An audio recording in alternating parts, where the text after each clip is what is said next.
Baik, selamat pagi semuanya teman-teman, adik-adik di Papua sana sehat semua? Sehat, Pak. Senang ya, Pagi Pak, sehat semua. Alhamdulillah. Sehat Pak, sehat. Oke, hari ini Selamat kita pagi. melakukan perkuliahan sinkronus menggunakan Zoom, karena ini ada beberapa hal yang harus dijelaskan lebih rinci tentang bisnis model Canvas. Jadi teman-teman kan kemarin sudah belajar secara asinkronus untuk bisnis model Canvas-nya, belajar dulu secara mandiri. Nah, hari ini mungkin nanti banyak bertanya saja kira-kira apa yang masih belum jelas dari cara mengisi bisnis model Canvas ini. Nah, mungkin saya harus cerita dulu kenapa ada materi bisnis model Canvas di mata kuliah kewirausahaan. Inti dari kewirausahaan sendiri adalah nanti teman-teman diharapkan bisa membuat sebuah usaha bisnis. Tentunya ketika kita berbicara bisnis, maka harus ada profit. Karena kalau tidak ada profit, maka usaha tersebut ya tidak akan sustain, tidak akan bertahan lama, seperti itu. Nah, sebelum kita membuat sebuah usaha dalam bentuk bisnis, tentunya kita pun juga harus bisa memvalidasi kira-kira apakah bisnis yang kita jalankan tersebut nantinya itu valid atau tidak, akan menghasilkan keuntungan atau tidak, akan bertahan lama atau tidak. Nah, salah satu cara untuk kita memastikan bisnis kita nantinya bisa berjalan dengan baik, walaupun masih berupa ide, jadi belum ada nih usahanya, belum dilakuin sama sekali, itu adalah memetakannya ke bisnis model Canvas. Teman-teman sudah melihat formatnya, bahkan juga teman-teman bisa mengunduh secara gratis di link yang saya berikan. Di situ ada formatnya. Nah, tapi bagaimana cara mengisinya? Nah, mungkin kalau di awal teman-teman berpikir kalau kita ngisi itu gaya bacanya kayak gaya baca orang Indonesia. Jadi mulai dari kiri atas ke kanan bawah. Tapi tidak seperti itu cara mengisinya. Cara mengisinya nanti kita mengisinya mulai dari apa? Nah, itu kita pandu di sini. Nah, jadi intinya, sekali lagi, bisnis model Canvas digunakan untuk kita bisa nantinya memetakan bisnis kita akan seperti apa, memvalidasi, kemudian juga memastikan apakah bisnis yang kita jalankan nantinya akan sustain atau tidak. Nah, intinya begitu. Nah, ini konsep modelnya, formatnya. Jadi ada dua bagian besar. Yang pertama bagian biodata, di sini desain for siapa, desain by siapa, dan seterusnya. Kemudian ada bagian nanti kotak-kotak yang nantinya kita akan isi. Oke, kita mulai dulu dari bagian yang pertama. Saya akan percepat saja, tidak akan menjelaskan satu-satu. Yang pertama ke bagian identitas. Jadi di sini ada dua yang harus diisi, ada design for dan design by. Nah, design for ini itu diisi dengan nama bisnis yang akan teman-teman jalankan. Nah, sekali lagi, bisnis itu bisa berupa produk, bisa berupa jasa. Jadi teman-teman bebas nantinya mengisi nama produknya dan nama jasanya apa. Nah, itu diisi di design for, sementara di bagian design by, itu diisi dengan nama usahanya, bukan nama produknya, tapi nama usahanya. Misalnya teman-teman gini, saya bikin sebuah produk bedak kecantikan, misalkan seperti itu, design by-nya misalkan oleh Wardah, dan seterusnya, atau merek-merek ternama lainnya. Nah, itu diisi di design by-nya, nama perusahaan atau nama si startup-nya sendiri. Nah, itu bagian identitas. Nah, kalau teman-teman lihat dengan baik juga di bagian pojok kanan atas, di situ ada version. Artinya, kita mengisi atau membuat bisnis model Canvas ini tidak hanya sekali. Karena mungkin saja ketika kita ngisi pertama itu belum valid. Jadi, teman-teman nanti bisa mengisi berkali-kali dan juga melakukan validasi berkali-kali sampai nanti menemukan ramuan yang tepat kira-kira model bisnisnya bakal seperti apa. Nah, itu dulu. Kemudian, barulah kita masuk ke kotak yang tengah tadi. Kita isi yang pertama adalah dari customer segment.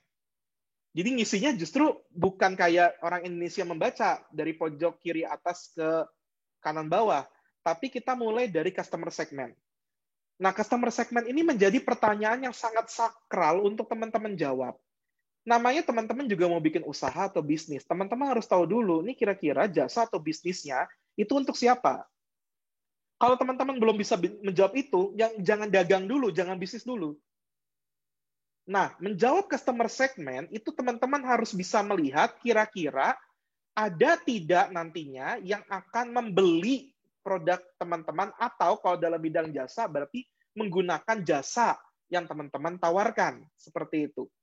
Nah, tentunya kalau teman-teman bilang bahwa, oh iya saya mas, customer segmennya seluruh bangsa Indonesia. Jangan begitu, itu terlalu luas. Namanya bisnis di awal, itu nggak akan sebesar itu customer segmennya, benar ya? Misal teman-teman bikin papeda misalkan, papeda tapi dikasih rasa buah-buahan, misal begitu, salah satu inovasi makanan yang dari Papua misalkan. Nah, teman-teman nggak bisa bilang bahwa oh papeda ini nanti yang akan bisa menikmatinya seluruh masyarakat Indonesia. Iya sih, di akhir bisa begitu kalau bisnisnya sudah besar. Tapi di awal tentunya kita nggak akan bisa menyasar seluruh bangsa Indonesia. Kita mulai dulu misalkan dari, oh customer segment saya adalah anak muda, mahasiswa yang ada di Sorong, karena yang suka dengan makanan-makanan yang unik itu biasanya mahasiswa, seperti itu. Nah, itu kita bisa jadikan dulu sampel untuk customer segment kita di awal. Jadi pilih segmen yang sangat spesifik supaya teman-teman nanti ketika sudah punya produknya atau sudah mau mendeliver jasanya, itu ada orang yang nantinya akan menguji laku atau enggak sih sebetulnya produk atau jasa yang teman-teman akan hasilkan di sana. Tuh. Kemudian yang kedua yang harus diisi adalah value proposition. Value proposition-nya adalah nilai apa yang orang atau segmen pelanggan teman-teman akan dapatkan dari produk ataupun jasa teman-teman. Nah, kita ambil contoh aja untuk kali ini kita bahas YouTube. Saya yakin semua teman-teman sudah pernah menggunakan YouTube ya. Dan itu memang salah satu platform yang sangat terkenal di Indonesia untuk platform video streaming, yaitu YouTube. Nah, si YouTube, contoh customer segmennya, dia bisa bilang saja seluruh orang di dunia. Enggak. Tapi dia nggak bilang begitu. Dia bilang misalkan ini untuk anak muda milenial, misalkan seperti itu. Berarti customer segmennya adalah anak muda milenial. Milenial itu berarti ada umurnya berapa, dan seterusnya punya ciri khas karakteristik seperti apa. Nah, value proposition-nya, nilai yang diberikan oleh si YouTube tersebut kepada customer segmennya, itu apa? Ya kita harus jelas dulu, oh berarti si customer segmennya ini akan mendapatkan produk atau jasa nih. Kan YouTube-nya kan itu produk. Nah, berarti kita, walaupun produknya berupa software ya, yang kita nggak bisa sentuh gitu. Nah, berarti dari si software tersebut, si YouTube itu nawarin apa? Nah, kalau kita ngelihat YouTube itu ngapain sih? Kita bisa melihat video di sana, kita bisa menonton video secara gratis. Betul ya, teman-teman ya? Teman-teman tidak perlu bayar, walaupun sekarang YouTube bisa bayar juga gitu. Bisa teman-teman membayar untuk menghilangkan iklan dan seterusnya. Nah, value proposition di sini teman-teman harus menjawab kira-kira nilai apa yang dihasil atau yang ditawarkan oleh si YouTube, dalam hal ini karena kasusnya untuk YouTube, sehingga orang nantinya bisa atau mau untuk membayar ke YouTube. Nah, teman-teman nggak bisa bilang bahwa di sini misal value proposition YouTube adalah video streaming gratis. Nggak boleh. Walaupun itu memang salah satu fungsi atau salah satu fitur yang ditawarkan oleh YouTube kepada masyarakat luas, tapi itu tidak menghasilkan nilai. Yang lebih menghasilkan nilainya apa? Misalkan ya kayak kita lihat sekarang ini, YouTube dia menawarkan premium user. Artinya orang bisa membayar untuk bisa nantinya menonton tanpa gangguan iklan dan seterusnya. Nah, itu yang kita harus bilang, bahwa value proposition-nya misalkan video streaming yang baik dan tanpa iklan. Itu yang kita sebut. Jadi, walaupun banyak sekali fungsi-fungsi yang ada atau fitur-fitur yang ada dalam YouTube, ya tapi salah satu value proposition yang bisa diceritakan oleh YouTube kepada halayak ramai ya itu gitu. Itu value proposition. Contoh lagi, misalnya tadi teman-teman jualan papeda rasa buah-buahan, misalnya seperti itu, yang sebelumnya belum pernah ada. Nah, apa value proposition-nya? Jangan teman-teman tulis papeda, jangan begitu. Tapi apa yang membedakan antara papeda teman-teman dengan papeda yang sudah ada di masyarakat umum? Misalkan teman-teman bisa bilang bahwa value proposition saya adalah papeda dengan rasa yang unik dan yang orang lain nggak pernah buat sebelumnya. Itu value proposition. Jadi jangan hanya menyebut misalkan, ya value proposition kita kan papeda, Pak. Iya, itu produk. Tapi apa hal yang ditawarkan oleh teman-teman? Misalkan keunikan rasanya, berarti bisa bilang bahwa papeda dengan keunikan rasa yang belum pernah ada sebelumnya. Itu value proposition. Saya sudah contohkan 2 hal ya, satu papeda, satu YouTube, seperti itu. Lalu berikutnya kalau sudah jawab value proposition-nya, nah ini teman-teman bisa punya bantuan ini sih sebetulnya, cuma saya nggak akan terlalu banyak bahas di sini, karena nanti akan jadi terlalu rumit. Pertanyaan ketiga adalah channel-nya.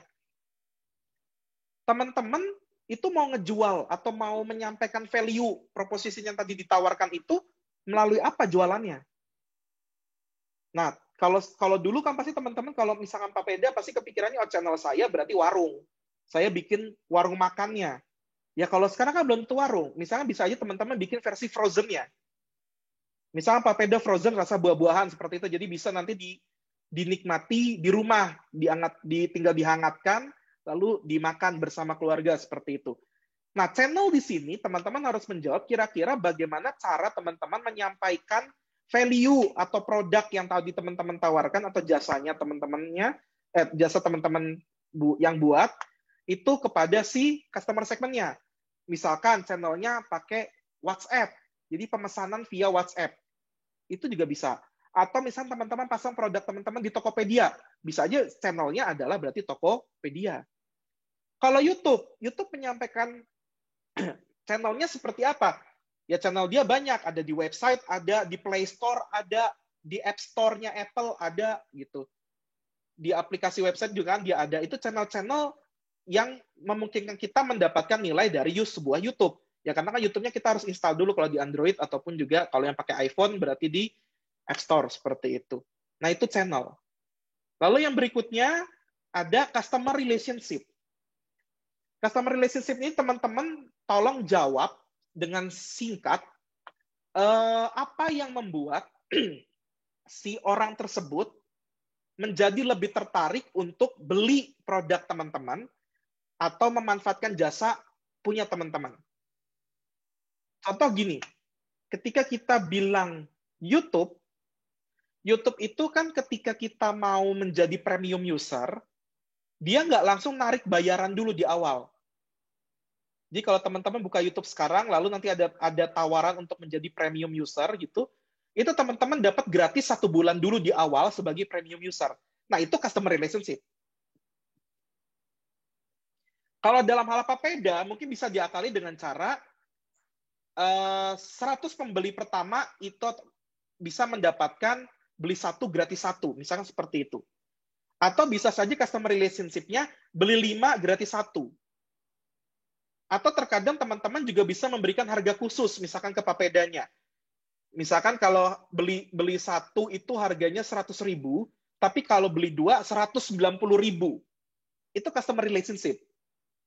Jadi bagaimana teman-teman menarik perhatian si customer segment yang tadi kita sudah tentukan di awal, itu untuk mau lebih membeli produk ataupun jasa yang kita tawarkan. Itu customer relationship.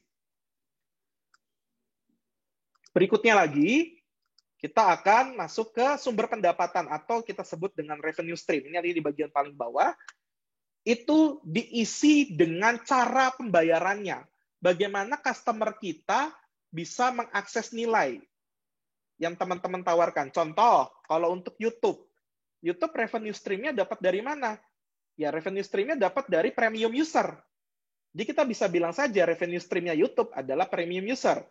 Artinya user kalau mau mendapatkan value yang lebih dibandingkan user biasa, kalau user biasa punya iklan, kalau user yang premium kan nggak pakai iklan. Jadi nontonnya jauh lebih enak. Nah, berarti kita bisa sebut bahwa revenue stream-nya YouTube didapat dari premium user. Kalau dalam hal papeda, revenue stream-nya dari apa? Ya karena kalau papeda kita berjualannya langsung menjual, berarti revenue stream-nya dari selling produknya. Kalau teman-teman misalkan revenue stream-nya misalkan jasa untuk prawedding nih. Jadi teman-teman ada yang mau nikahan, teman-temannya lalu buka jasa prawedding gitu ya, prawedding foto dan seterusnya. Nah, revenue stream-nya dapat dari mana? Ya misalkan bisa meng-hire atau menyewakan jasanya. Nah, itu bisa kita sebut bahwa revenue stream-nya dari menyewakan si jasanya. Tapi tidak perlu ditulis berapa harganya ya, teman-teman.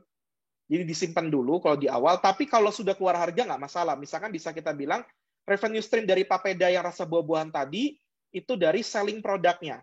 dari menjual produknya. Harganya berapa? Ya tadi bisa teman-teman sebut, kalau beli 100, kalau beli 2, 190, dan seterusnya.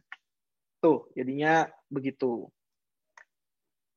Terus berikutnya, yang kita isi adalah key resources atau sumber daya kunci. Letaknya di yang saya tandai warna kuning ini. Key resources itu adalah kira-kira apa sih sumber daya yang dibutuhkan paling utama oleh teman-teman untuk bisa terus menghasilkan produk atau jasa yang teman-teman tawarkan. Contoh untuk kasus YouTube, key resources-nya apa sih? Ya content creator. Kalau nggak ada content creator, YouTube sepi. Nggak ada videonya. Nah, kalau dalam hal Papeda, berarti key resources-nya apa? Ya sagunya.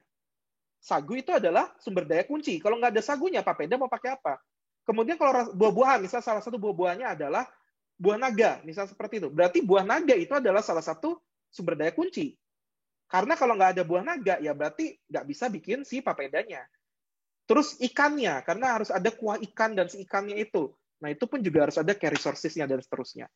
Nah, teman-teman coba di list kira-kira butuh apa saja untuk bisa menghasilkan si produk ataupun jasa yang teman-teman tawarkan. Kalau pra-wedding, teman-teman nawarin pra-wedding nih ke teman-temannya yang mau nikah gitu. Key resources-nya apa? Ya fotografernya. Betul ya? Fotografernya, editor si fotonya. Karena kan foto tuh nggak mungkin nggak diediting dulu gitu.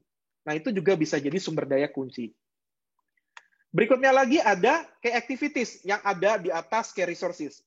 Kalau ini dijawab dengan aktivitas apa yang paling utama yang teman-teman harus lakukan agar produk dan jasa yang teman-teman tawarkan itu bisa tetap tercreate atau tercipta. Contoh, kalau tadi untuk YouTube, berarti key activities-nya adalah upload videonya. Kan key resources-nya content creator. Mau siapa? Misalkan kayak si siapa? Misalkan sekarang yang lagi terkenal, Ken and Greg, misalkan, atau si PewDiePie. Nah, itu key resources-nya mereka. Key activities-nya ya unggah video. Kalau dalam kasus Papeda, berarti key activities-nya adalah ya membuat papedanya itu. Kalau dalam yang jasa wedding-nya, wedding photographer itu pra-wedding, key activities-nya ngapain? Ya editing foto itu key activities-nya, kemudian production itu berarti nge-tag foto dan seterusnya, itu adalah key activities-nya. Jadi aktivitas yang harus dilakukan untuk bisa menghasilkan jasa ataupun produk yang teman-teman tawarkan. Berikutnya adalah key partner atau partner kunci. Partner kunci ini adalah kalau teman-teman membutuhkan seseorang di luar usaha yang teman-teman lakukan, jadi third party ya, orang lain gitu, tapi dibutuhkan oleh teman-teman untuk menjaga keberlangsungan produk ataupun jasa yang teman-teman tawarkan. Contoh, teman-teman mungkin bikin papeda, tapi papedanya, sagunya bukan teman-teman yang buat. Jadi teman-teman memanfaatkan sagu milik para petani sagu yang ada di suatu daerah, misalkan seperti itu. Berarti kayak partnernya adalah petani sagu. Karena tanpa adanya petani sagu, teman-teman nggak bisa dapat bahan baku dan nggak bisa melakukan key activities. Jadi nggak bisa dapat sumber daya kunci, nggak bisa melakukan aktivitas kunci. Seperti itu. Nah, itu key partner. Dan yang terakhir adalah cost structure. Nah, cost structure itu kan sebetulnya ya usaha teman-teman itu makan dana berapa banyak gitu ya. Supaya nanti bisa kelihatan marginnya, apakah untung, apakah rugi, seperti itu. Nah, tapi yang paling penting kalau cost structure ini nggak perlu semua teman-teman di awal, tapi yang teman-teman harus pahami bahwa ini biaya yang paling memakan slot paling besar dari keseluruhan hal yang ada di usaha tersebut. Misalkan tadi kita bisa lihat key resources-nya, misalkan untuk papeda itu berarti kan membuat si papedanya, mengolah si sagu jadi si papeda, misalnya seperti itu. Berarti salah satunya adalah cost structure untuk mengolah itu. Misalnya butuh bahan apa, membuat kuah ikannya, dan seterusnya. Nah, itu teman-teman list terlebih dahulu. Nggak perlu sangat detail, tapi yang cukup memakan biaya yang sangat besar, sehingga nanti teman-teman bisa melihat kira-kira berapa harga jual, kira-kira keuntungannya berapa, jangan sampai nanti rugi di akhir. Kemudian ketika bikin customer relationship tadi, misalnya mau ngasih diskon dan seterusnya, itu teman-teman mikir dulu, nih kira-kira kalau dikasih model diskon begini, aku tetap untung nggak ya? Dan ingat, usaha mah harus tetap untung, nggak boleh rugi. Jadi, teman-teman harus berpegangan seperti itu. Kalau ngasih diskon, ya mungkin tekniknya harganya dinaikin atau enggak, dinaikin dulu baru didiskon, atau bisa saja dengan konsep, misalkan porsinya ketika masa diskon dikecilkan gitu loh. Harganya memang lebih murah, tapi porsinya juga nggak full seperti yang nanti teman-teman bakal berikan kalau harganya dibayar full. Nah, itu bisnis model Canvas.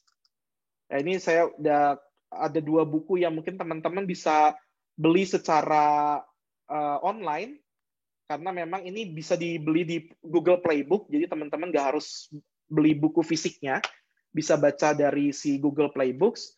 Ada 2 buku yang bagus sekali yang mungkin teman-teman bisa baca kalau misalkan memang berminat menjadi seorang pengusaha. Itu silakan, saya sudah sertakan linknya, tinggal dibuka, lalu teman-teman beli. Harga bukunya juga cukup murah, dan teman-teman bisa beli secara online. Bisa pakai pulsa juga karena Google Play Store atau Playbook sekarang udah bisa bayar pakai pulsa. Itu untuk materi hari ini. Silakan, saya ingin teman-teman banyak bertanya. Kira-kira ada pertanyaan apa perihal dari si bisnis model Canvas ini? Silakan teman-teman. Enggak, yang mau bertanya langsung aktifkan suaranya saja dan bisa langsung bertanya menggunakan suara.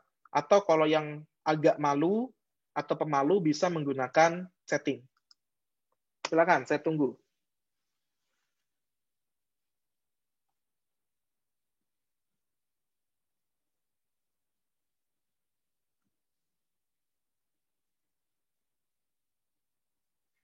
Penjelasan saya bisa diterima dengan baik?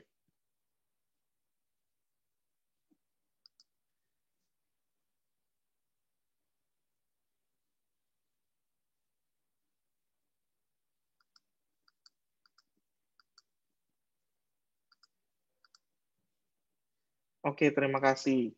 Ya, yang penting teman-teman bisa paham ya. Kalau nggak paham, nggak apa-apa, bertanyanya Iya, boleh sekarang, atau nanti kalau terfikirnya baru sehabis kelas, nggak masalah. Bisa bertanya di grup, nanti saya usahakan dijawab. Seperti itu. Oke, jadi kan teman-teman punya seminggu lagi tuh kesempatan untuk mengisi bisnis model Canvas.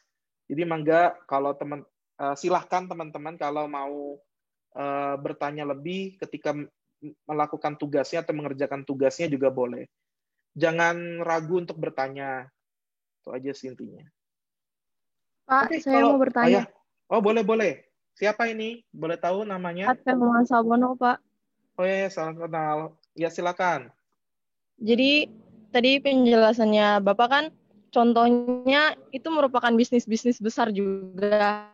Ya, Saya mau tahu, Pak, kalau bisnis kecil itu bisa dimulai dengan model kanvas, tidak, Pak?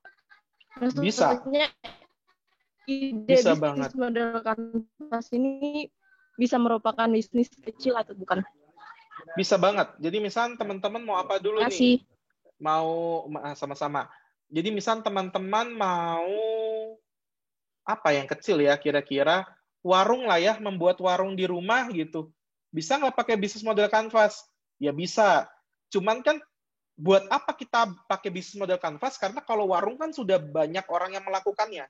Betul ya? Artinya mungkin ada tetangga dari teman-teman yang sudah membuka warung juga. Artinya kan teman-teman sudah bisa melihat, oh begini dan seterusnya. Mungkin bisnis model Canvas-nya jauh lebih kepada untuk menghitung margin keuntungan atau untuk mencari keunikan yang kira-kira teman-teman bisa lakukan. Misalkan warungnya teman-teman itu punya keunikan yang membedakan dengan warung yang lain, nah itu boleh pakai bisnis model Canvas. Tapi kalau misalkan sama-sama aja, ya ngapain kita bikin bisnis model Canvas? Kita langsung lakukan saja, toh juga sudah ada istilahnya apa ya, modelnya yang bisa kita tiru. Seperti itu. Itu Mbak Advelma Baik, jawabannya. Pak. Terima kasih. Ya, bagus pertanyaannya, terima kasih. Yang lain silakan kalau ada mau pertanyaan lain.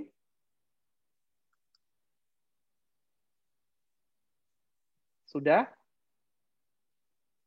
Oke, kalau sudah silakan teman-teman kerjakan bisnis model kanvasnya. Toh itu cuma 1 halaman ya. Jadi nggak lama mengerjakannya. Cara mengerjakannya sebetulnya bisa saja di-download dulu siapa namanya format bisnis model kanvasnya, lalu nanti diisikannya bisa pakai ketikan saja atau mau ditulis tangan juga boleh, lalu difoto dan seterusnya. Itu silahkan. Minggu depan saya akan buka materi lagi, terakhir sebelum UTS, karena kan minggu depan sudah minggu ke-7 kalau tidak salah ya. Saya agak lupa, minggu keberapa ya? Saya cek dulu. Takutnya sudah minggu ke-7, karena kalau minggu ke-7, minggu ke-8-nya kan sudah UTS. Oke, kan berarti sekarang ini adalah minggu ke-6. Jadi kita bisnis model Canvas memakan waktu 2 minggu, minggu 5 dan minggu 6, berarti sekarang minggu ke-6. Minggu depan berarti ada 1 materi lagi, barulah teman-teman nanti akan melakukan UTS. UTS-nya online, pilihan berganda, jadi saya rasa teman-teman pun juga tidak akan kesulitan mengerjakan UTS-nya. Dan UTS-nya open book ya, teman-teman. Jadi nggak perlu banyak menghafal, justru saya ingin teman-teman banyak memahami apa yang disampaikan oleh slide, video yang sudah diberikan, kemudian juga synchronous learning menggunakan Zoom ini juga teman-teman bisa pahami lebih, supaya nanti di UTS hasilnya jauh lebih baik. Oke, kalau tidak ada pertanyaan, saya tidak mau membuang banyak waktu teman-teman. Terima kasih sudah mau hadir. Saya doakan semoga teman-teman selalu sehat dan semangat belajar terus, karena bangsa ini membutuhkan teman-teman semua untuk maju. Terima kasih. Selamat siang ya, kalau di sana berarti ya. Selamat siang semuanya. Terima kasih Pak. Selamat siang. Selamat siang, Pak. Terima kasih.